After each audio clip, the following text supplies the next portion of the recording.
also to help ourselves. I want everybody to know, if you deal with the ICC in this sham trial against Israel, you will never come to this country.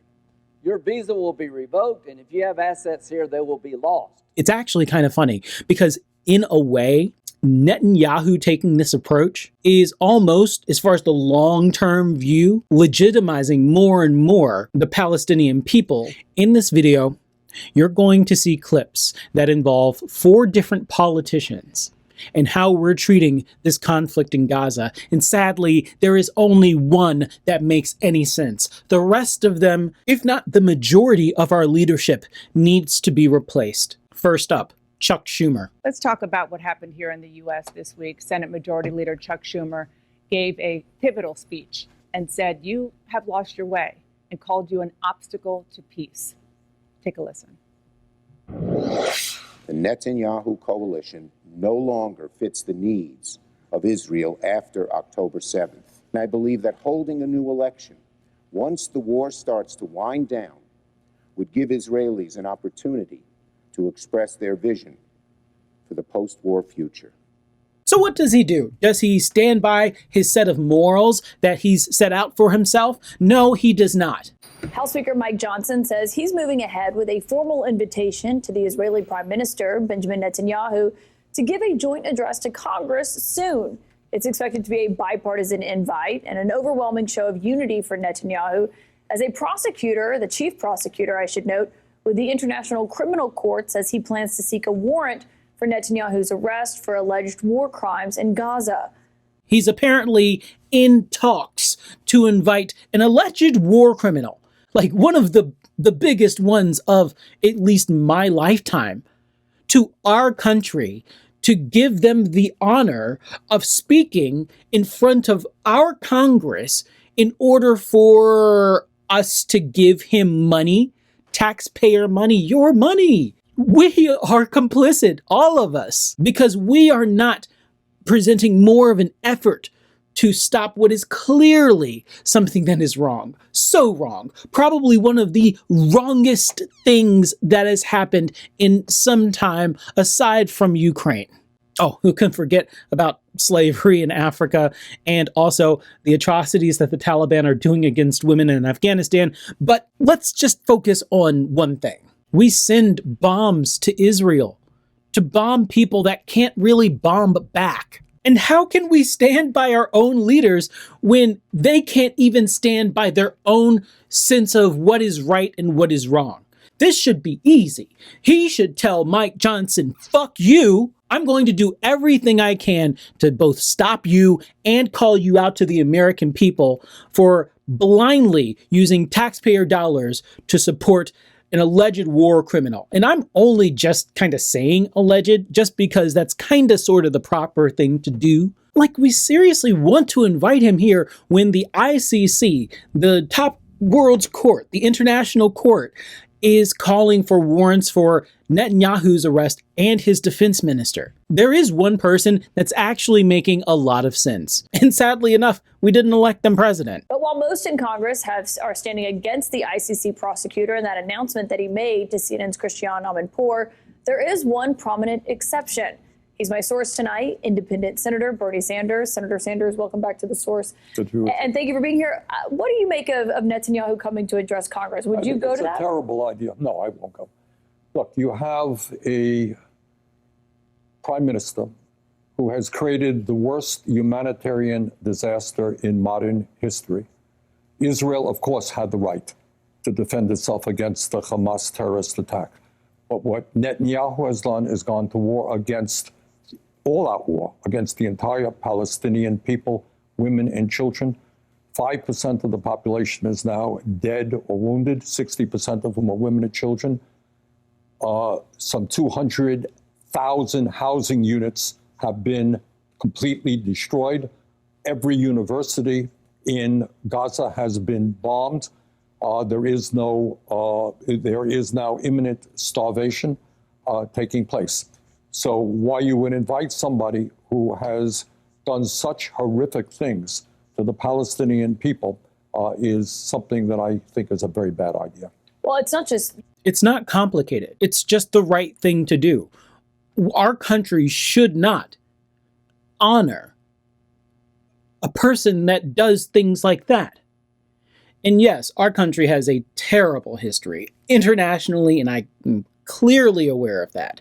And as a person that has to live in a country that has that type of past, I can clearly see what's happening over there, as far as the news that I'm being fed, of course. I'm not personally taking a plane over there. But you can take away the arguments, you can take away the people, and you can just look at the numbers. If you see one side where the casualties are 30 times more than the other side, and they just won't let off the gas, something is wrong. It's like when we watch boxing or any other type of combat sport, if one person clearly has an overwhelming advantage and they are just beating the crud out of somebody else, a referee comes in and stops them. That referee is the international court. And actually, there are a few countries that have taken steps in order to say to Israel and Netanyahu that, look, you coming here might not be the best idea. Primarily Germany and France, but then you have the three countries that recognize Palestine as a state. It's actually kind of funny because in a way, Netanyahu taking this approach is almost, as far as the long-term view, legitimizing more and more the Palestinian people. It's not a legitimization of Hamas, but Hamas is the element, or at least the reason, as to why Israel believes they can take this wildly extreme approach. But in doing that, what's happened in recent weeks? Thousands of Palestinians have now joined Hamas's cause. Yeah, because they're getting fucking bombed left and right. And there's no one coming in to save them. So what do you just want them to do, quite honestly? I don't think Hamas is any better than Netanyahu at all. In fact, in many ways, Hamas is indeed worse, but they don't have access to the level of potential devastation that Israel has. And Israel is doing that to not just Hamas, but the people that are around them too. Some of them American. You have doctors, aid workers coming in, being attacked. So their recruitment has gone up. And then you have Western countries that are legitimizing the statehood of Palestine. And they would not have done that had Israel shown some type of restraint. Said to the world, hey, we do have a point that we plan on stopping. Here are the reasons why, and we're going to stick to that. We're just going to focus on Hamas. But they're not focused. Even if they are targeting Hamas, they're not pinpoint. That shit is just a bull in a china shop. Other countries are starting to wake up and realize that these atrocities are going to go smack dab in the history books right next to the Holocaust. It's so weird, too, that that's the case. But as far as that list of people that are committing atrocities, who else might be listed? Well, let's take a listen to Lindsey Graham. To consider Israel like Russia, Putin's had an arrest warrant issued because there's no rule of law in Russia. People fall out of windows who are opposition leaders. People get poisoned. There is no rule of law in Russia. There is a robust legal system in Israel. It's probably the pride of the world. The most independent judiciary maybe on the planet lives and resides in Israel. So Israel's not Russia, and the Prime Minister and the Defense Minister of Israel are not Hamas. Okay, that wasn't the country that I was getting to. It wasn't about to be about Russia, but I remembered that I had that clip, and I definitely wanted to show it to you. So Lindsey Graham's argument is complete bullshit, because the ICC isn't saying that Russia is like Israel. And Lindsey Graham is talking about that there's no rule of law in Russia, but there is rule of law in Israel. And quite frankly, rule of law within the country, that's not, I mean, yes, in Russia, it seems like there isn't really much rule of law for the average citizen. But as far as Israel, I'm pretty sure to some degree that the Israeli people within Israel and these settlements, like when they're policed by Israelis, I'm pretty sure they're expressing a rule of law to their people. But that's not what the ICC is saying. Now, they've issued a warrant for Putin's arrest as well. And Putin's pretty smart. He's not going to really risk going to one of these other countries, but only the ones that are supremely friendly and quite powerful.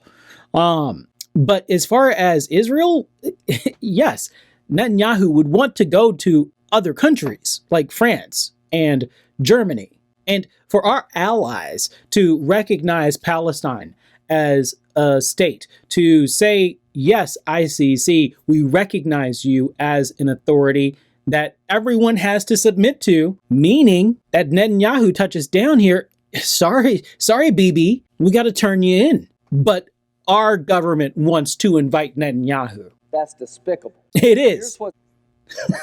That timing was just too good. But also to help ourselves.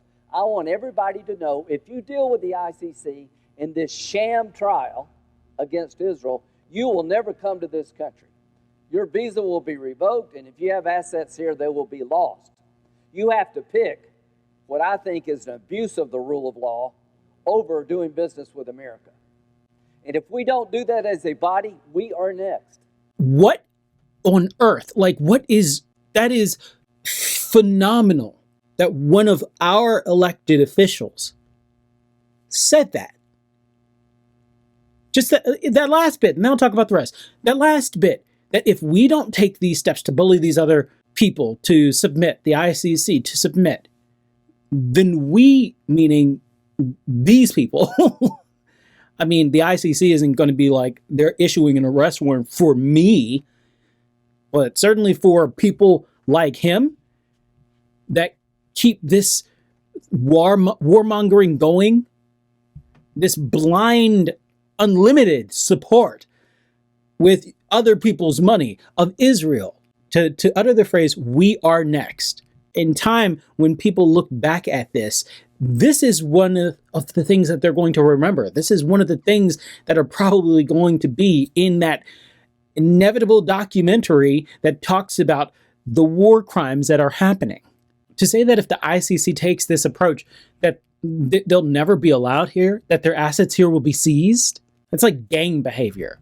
And that's what they are. That's what these people are, apparently, to issue threats like that when all they're trying to do is just follow the rule of law and try to do something to do right by people that are being endlessly bombed. You're watching this on TV. Fuck all if there's a TV there. And if there is, what is it connected to? Because they don't have any infrastructure right now. No TV, no AC, no running water, electricity, hospitals. They've all basically been bombed. There's nothing. And it was all done with our tax dollars. So what do you want to do? Do you want to continue supporting the people that believe in this? I don't wish harm on individual Israelis, but I do think that they should hold a new election and turn over these war criminals.